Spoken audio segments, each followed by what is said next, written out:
अब हम आइए प्रवेश करते हैं। बूंगा, यह कच्छ की विशेष एक तरीके से बनाने वाली भवन निर्माण का नाम है बूंगा। ये गोल रूप में बनता है, पूरी तरह से सर्कुलर फॉर्म में रहता है और इसको किसी भी तरीके से बनाया जा सकता है। जैसे हम लोग मड टेक्निक्स में कई सारी चीज़ें यूज़ करते हैं। एडोबी एक टेक्निक होती है, एक होता है कॉब टेक्निक। तो ये जो बूंगा बनाए गए हैं ये एडोबी टेक्निक और कॉब टेक्निक दोनों से हम बना सकते हैं और ये बनाए भी उसी प्रकार गए हैं। ठीक है, अब आइए हम चलते हैं एक एक बूंगा की और उसकी विशेषता और वो सब दिखाते हैं आपको।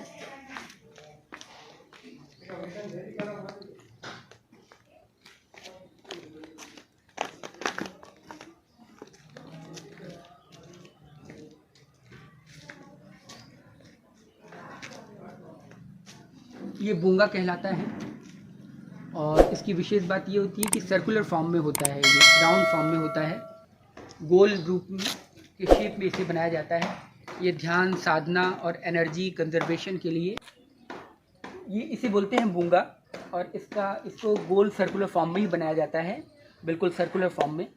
तो ये मोस्टली कुटिया और साधना पर्पज़ से ही ठीक रहता है, से ही नहीं के लिए भी ठीक रहता है। मोस्टली जो भी साधु संत होते हैं या जिनको साधना करने का या एनर्जी कंजर्वेशन करने का जिनको जो है ज़रूरत पड़ती है तो वो ऐसे बूंगों में रहते हैं। और ये कच्छ की विशेष तौर पे एक कल्चरल और सांस्कृतिक धरोहर है जिसे बोल सकते हैं बूंगा। तो ये इसी हिसाब से बनाया जाता है, इसे बोलते हैं बूंगा। आप देख सकते हैं ये कैसे बूंगा बनता है। ऊपर ये पूरा सर्कुलर फॉर्म जितना दिया है सब मिट्टी का दिया गया है और ऊपर जो फॉर्म दिया गया है वो जो है यहाँ के बनने वाली जो लोकल टाइल्स हैं, जिन्हें मैंगलोर टाइल्स भी बोलते हैं, जिन्हें मोरबी टाइल्स भी बोलते हैं। मोरबी गुजरात में ही एक स्थान है जहाँ पे ये टाइल्स बनाई जाती हैं और पूरा शहर ही इन टाइल्स को बनाता है। ये टेराकोटा टाइल्स हैं। तो ये जो है ऊपर डाले गए हैं पानी से बचाव के लिए, सुरक्षा के लिए। इसके नीचे आपको लकड़ी की जो है फ्रेमिंग दिखेगी, लकड़ी की फ्रेमिंग है। इसके ऊपर टेराकोटा टाइल्स की जो ऊपर बनाया गया है पानी से सुरक्षा के लिए वो बनाया गया है। आप इसके दरवाजे देख सकते हैं, नक्काशीदार दरवाजे जो पहले समय में चला करते थे, जिनको अब हम भूल चुके हैं, वो यह दरवाजे रहते थे सांकल के सहित और पूरी तरह नक्काशीदार दरवाजे। और इन दरवाज़ों की बनावट भी बहुत सुंदर और सांस्कृतिक रूप से परिपूर्ण है।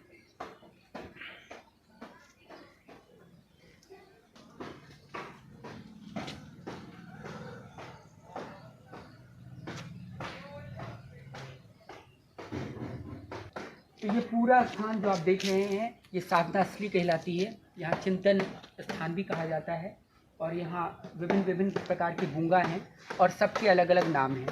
जैसे ये बूंगा है सूर्य गृह, ये बूंगा है जल गृह, वो बूंगा है आपका सूर्य गृह, ये बूंगा है आकाश गृह, उधर है धरती गृह, उधर है निसर्ग गृह।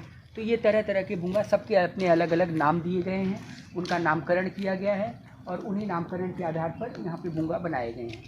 ये 6 प्रकार के बूंगा हैं यहाँ पे और सबकी अंदर से बनावट और संरचना एक ही तरह है, एक होते हुए भी विभिन्न प्रकार की हम कह सकते हैं।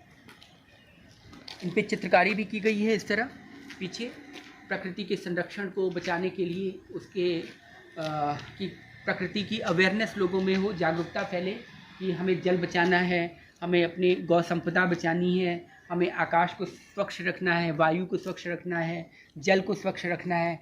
उसी के अनुसार जितने आप पेंटिंग्स देख रहे हैं इधर, उन सब पेंटिंग्स को बनाया गया है। अब ये पीछे भी चलेंगे उधर।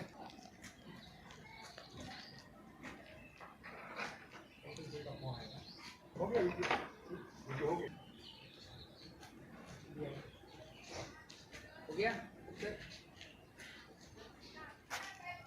ये कच्छ की पहले जो चला करता था गुजरात में, ये रथ है।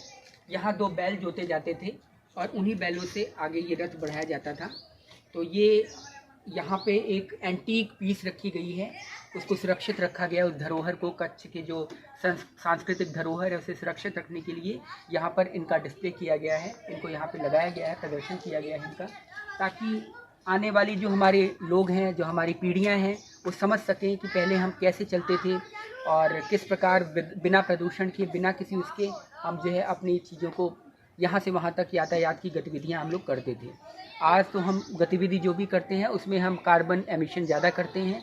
गतिविधि तो करते ही करते हैं, साथ में धरती को, प्रकृति को पॉल्यूट भी करते हैं। तो ये रथ है।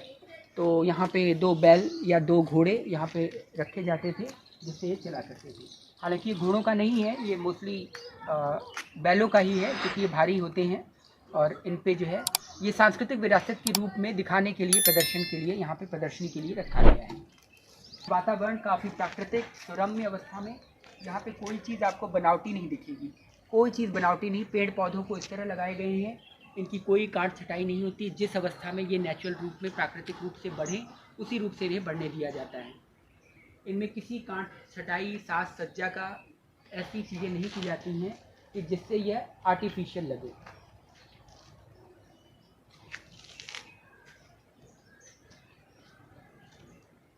प्राकृतिक रूप से होते हुए ये पूरी यहाँ का प्रांगण, यहाँ का परिसर, चिंतन साधना स्थली का जो परिसर है वो पूरी तरह इसी तरह बनाया गया है ताकि उसी प्रकार से यहाँ पे लोग प्राकृतिक रूप से रहें और उनके मन में प्राकृतिक रूप से ऊर्जा उत्पन्न हो और प्राकृतिक रूप से ही वो चिंतन और अपनी साधना कर सकें।